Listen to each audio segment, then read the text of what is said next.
17കാരൻ്റെ മുറിയിൽ കാണാൻ കഴിയുന്നതിലപ്പുറമുള്ള സൗകര്യങ്ങളും സാധനങ്ങളും സാങ്കേതിക വിദ്യയും ആ വീട്ടിലുണ്ടായിരുന്നു.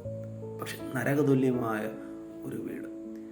ഒരു ലഹരി വിമുക്ത പ്രവർത്തനവുമായി ബന്ധപ്പെട്ട് ഒരു ഭവനത്തിൽ പോയ ഒരു സ്നേഹിതൻ വെളിപ്പെടുത്തിയ ഒരു സംഭവമാണിത്. ആ വീട്ടിലൊരു പിതാവുണ്ടായിരുന്നു. പിതാവിനോട് ചോദിച്ചു, നിങ്ങൾക്കിതൊക്കെ എങ്ങനെ സാധിക്കുന്നു? അയാൾ ആദ്യമൊന്നും മറുപടി പറഞ്ഞില്ല. പിന്നീട് മകൻ കാണാതെ ഇവരെ വിളിച്ച് പുറത്തേക്ക് കൊണ്ടുപോയി നെറ്റിയിൽ ചൂണ്ടിക്കാണിച്ചിട്ട് പറഞ്ഞു, സാർ ഇത് കാണുന്നുണ്ടോ? ഒരാഴ്ച മുമ്പ് നിസ്സാരമായൊരു കാര്യം വളരെ ചെറുതായി ഒന്ന് ഉപദേശിച്ചതിന് എൻ്റെ മകൻ അവൻ്റെ അപ്പന് നൽകിയ പ്രതിഫലമാണത്. ജീവനിൽ പേടിയുണ്ടായിട്ടാണ് ഞാനിവിടെ കഴിയുന്നത്.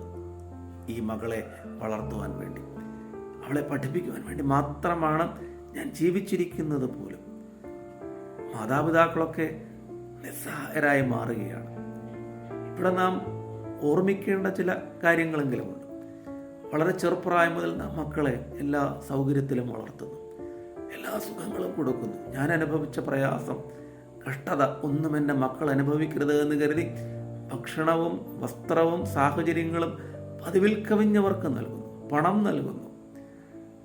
നാം ചിന്തിക്കുന്നതിനപ്പുറമായി പഴയ കാലത്ത് നാം ചെയ്തിരുന്ന ജോലികൾ, വീട്ടിലെ ജോലി, സ്കൂളിലാണെങ്കിൽ പോലും അധ്യാപകരുടെയും മാതാപിതാക്കളുടെയും കർശനമായ നിർദ്ദേശങ്ങൾക്കും ശകാരങ്ങൾക്കും ഒരു വേള ശിക്ഷണങ്ങൾക്കും വഴങ്ങിയാണ് നാം ജീവിച്ചത്. അതൊക്കെ കഷ്ടത നിറഞ്ഞ ഒരു കാലമായിരുന്നു. ഇന്ന് ആ കഷ്ടതകളൊന്നും തന്നെയില്ല. കഷ്ടപ്പാടുകൾ, യാതൊരു ബുദ്ധിമുട്ടുകൾ, ജോലികൾ, വീട്ടിലെ ജോലി നാം ചെയ്യിക്കാറില്ല, ഒരു പുറം പണി എടുപ്പിക്കാറില്ല, ഒരു കാര്യം പോലും ശാരീരികമായി അവരെ കൊണ്ട് അധ്വാനിപ്പിക്കാതെ അത്രമാത്രം സൂക്ഷ്മതയോടെ കുഞ്ഞുങ്ങളെ കെയർ ചെയ്ത് വളർത്തേണ്ട എന്നൊന്നുമല്ല. പക്ഷേ ചില അടിസ്ഥാനപരമായ ജോലികളും കർമ്മങ്ങളും അധ്വാനങ്ങളും ഒക്കെ അവർ പഠിച്ചിരിക്കണമെന്നുള്ളതാണ് നേരായ കാര്യം.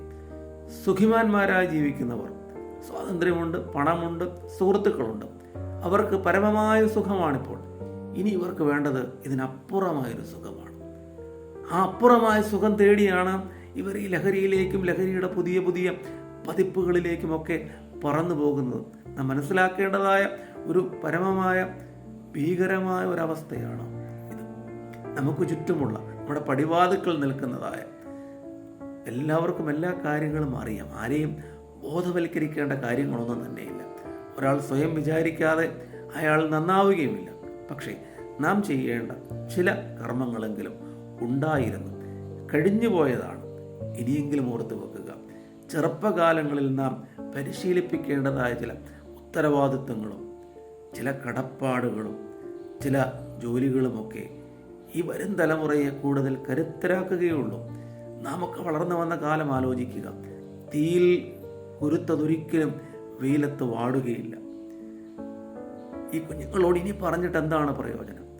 കതിരിൽ വളം വെച്ചിട്ട് എന്ത് ഫലം?